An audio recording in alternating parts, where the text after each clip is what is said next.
কথা না। আমাদের আজকে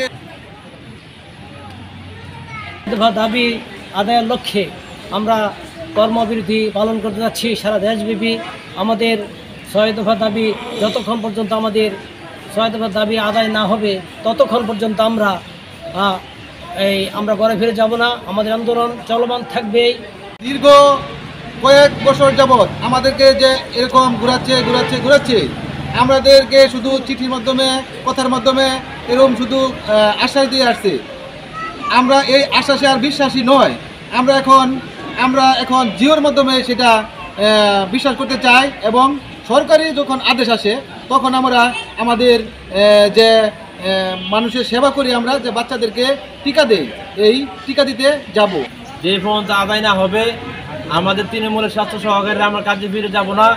আমাদের হাতে জিও পাওয়া পর্যন্ত পরেই আমরা আমাদের মাঠে ফিরে যাব ইনশাল্লাহ। আমরা আশা করি আমাদের দাবি দেওয়া এই সরকার মেনে নিয়ে আমাদের কাজে যাওয়ার মতো পরিবেশ সৃষ্টি।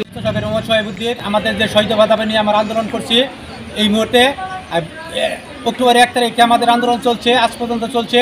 আমরা আমাদের যে 6 দফা, এই 6 দফা দাবি বাস্তবায়ন না হওয়া পর্যন্ত আমরা আন্দোলন প্রত্যাহার করব না। যে আপনারা আমাদের এই 6 দফা ন্যায্য দাবি আমাদের মেনে নিয়ে এই তৃণমূল পর্যায়ে যারা স্বাস্থ্যসেবা দেয়, স্বাস্থ্য সহকারী, সহকারী স্বাস্থ্য পরিদর্শক এবং স্বাস্থ্য পরিদর্শকদের তাদের উপর যে অর্পিত দায়িত্ব, সেটা যাতে তারা পালন করতে পারে, যাতে আমরা মাঠে বেরিয়ে যেতে পারি।